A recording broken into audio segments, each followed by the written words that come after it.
कहते हैं ना, जब मुसीबत आती है तो चारों तरफ से आती है। ऐसा ही पड़ोसी के साथ हो रहा है। कौन है? मौलाना डीजल, जिन्होंने कहा चीन को भी हम पर भरोसा नहीं है। तो वहीं अब पाकिस्तान के एक्सपर्ट भारत और अमेरिका के ऊपर नजर रखने को क्यों कह रहे हैं, और इन सब के बीच में क्या अजरबैजान के साथ बड़ा धोखा किया है पाक ने? जानेंगे क्या कुछ चल रहा है इस वक्त। वैसे आपको बता दूं, पाकिस्तान के अंदर जो इस्लामाबाद में विस्फोट हुआ है, इस विस्फोट के बाद पाकिस्तान बुरी तरीके से बौखलाया है। इस्लामाबाद मस्जिद में विस्फोट के लिए पहले इन्होंने अफगानिस्तान के ऊपर भी आरोप लगाया। अफगानिस्तान की तालिबान सरकार ने इस मुद्दे को न सिर्फ खारिज कर दिया, बल्कि ये कहा कि हर बात पर आप हमारा नाम क्यों घसीटना चाहते हो और ये बेबुनियाद के आरोप क्यों लगा रहे हो। आपके खुद के अपने देश का आंतरिक सुरक्षा का ये मामला है, न कि हमारा मामला है। अब ये बात क्यों हुआ? क्योंकि पाकिस्तान के जो रक्षा मंत्री हैं आसिफ,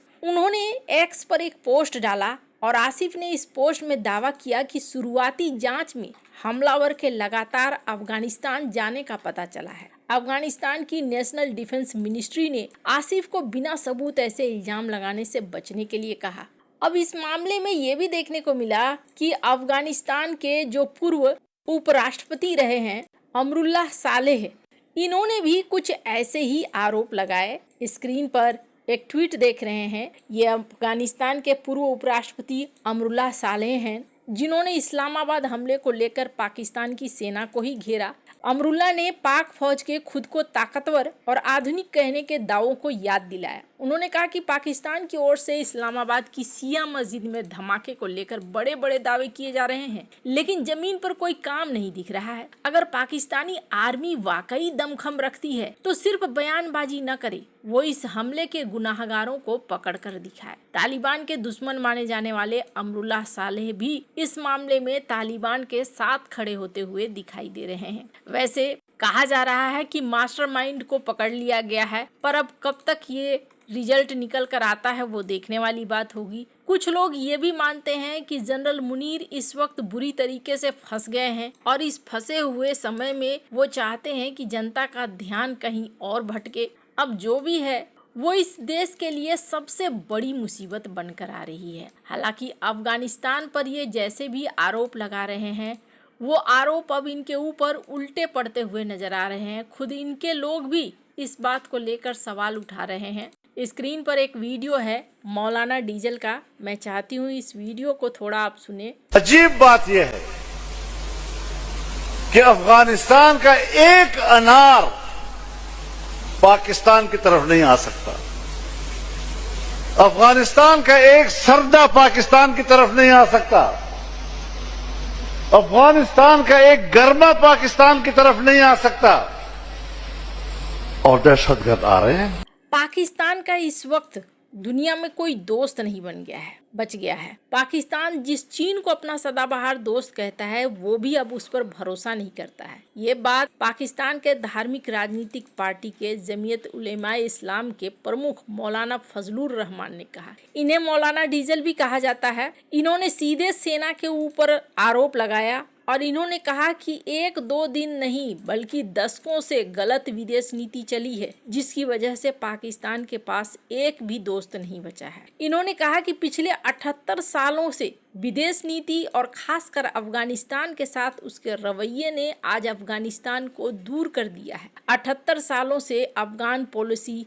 नाकाम रही है। आज भारत हमारा दुश्मन है, अफगानिस्तान हमारा दुश्मन है, यहाँ तक कि ईरान और चीन भी हमसे नाराज है। इन्होंने पाकिस्तान के अफगानिस्तान से सीमा व्यापार बंद करने पर भी सवाल उठाया और तंज कसा कि जब सामान नहीं आ रहा है तो आतंकवादी कैसे आ रहे हैं। उन्होंने कहा कि अजीब स्थिति यह है कि अफगानिस्तान से एक अनार भी पाकिस्तान में नहीं आ सकता है, लेकिन दहशतगर्द आ रहे हैं। रहमान का इशारा उन बयानों की तरफ था जिसमें शहबाज शरीफ सरकार और सैन्य नेतृत्व ने पाकिस्तान में हो रही घटनाओं के लिए अफगानिस्तान को जिम्मेदार ठहराया। पाकिस्तान का कहना है कि अफगान तालिबान पाकिस्तान में हमला कर रहा है और भाग जा रहा है, पर फजलुर रहमान ने कहीं न कहीं आरोप लगाया है सेना के ऊपर ही कि सेना के अंदर ही कुछ गड़बड़ है जिसकी वजह से ये सारी चीजें हो रही। अब कहते हैं ना, सिर मुंडाते ही ओले पड़ना, कुछ ऐसा ही सीन पाकिस्तान के साथ होता जा रहा है। द डॉन की एक खबर देख रहे हैं। इस खबर में क्या कहा गया, भारत और अमेरिका की डील ने दुनिया को बदलना शुरू कर दिया है। दुनिया बदल रही है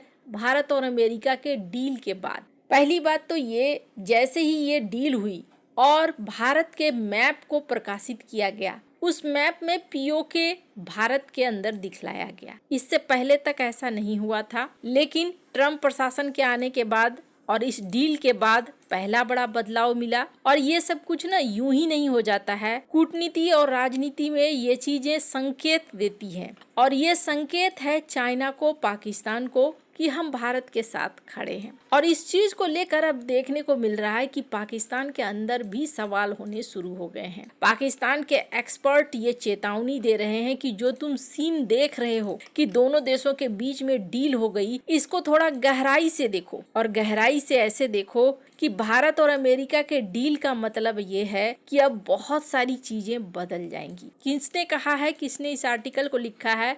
डॉक्टर मंजूर अहमद। भारत और अमेरिका के बीच व्यापार समझौते को लेकर इन्होंने बहुत बड़ी बात कही है कि पुराने व्यापार नीति में अब बदलाव हो रहा है, और इस बदलाव के साथ पाकिस्तान के ऊपर बड़ा असर होगा। पाकिस्तान ने आज तक ऐसी कोई डील फाइनल नहीं की, ये पाकिस्तान की सबसे बड़ी मुश्किल है। वैसे डील से याद आया, मैं आपको बता दूं, स्क्रीन पर कुछ आर्टिकल देख रहे हैं जिसमें ये कहा जा रहा है कि वैसे तो पाकिस्तान भी चाहता है नई नई डील करना, हथियारों के मार्केट में भी उतरना चाहता है, भारत की देखा देखी तो और भी ज्यादा उतरना चाहता है, लेकिन क्या वो सही तरीके के हथियार दे पा रहा है?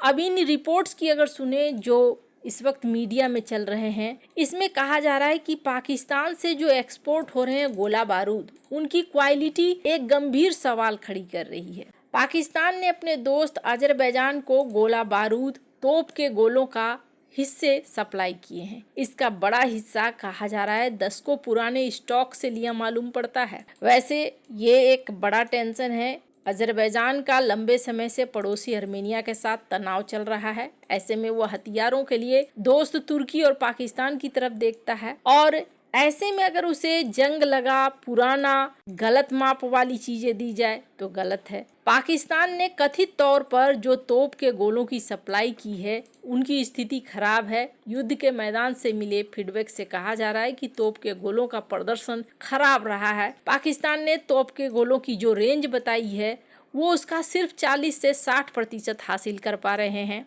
यूक्रेन युद्ध में भी कहा जा रहा है कि पाकिस्तानी हथियारों की पोल खुल रही है, और कई शिकायतें सामने आ रही है कि ये गोले समय से पहले फट रहे हैं, जिससे तोपें खराब हो रही हैं। खैर, अब ये बातें इन आर्टिकल्स में लिखी हुई है। माना जा रहा है कि इस मार्केट में भी पाकिस्तान के लिए मुश्किलें हैं। तो डील कोई भी आसान नहीं होता है जब तक आपके पास कुछ अच्छा बेचने का न हो। पाकिस्तान ने जीएसपी प्लस का स्टेटस भले यूरोप में हासिल किया है, लेकिन कई बार उसे शिकायतों का सामना करना पड़ता है कि उसके प्रोडक्ट में क्वालिटी नहीं रहती है। तो बहुत सारी चीजें हैं। सिर्फ ये सोच लेना कि भारत अगर डील कर सकता है तो हम डील क्यों ना करें, ये काफी नहीं है। और जहां तक बात है आगे आने वाला समय बदलेगा, तो ये बात तो सही है कि आने वाला समय बहुत कुछ बदल कर रखेगा। आपको क्या लगता है इन सब मामले में? आपकी क्या राय है? कमेंट कर जरूर बताएं। जल्द मिलते हैं अगले वीडियो में नई खबर के साथ।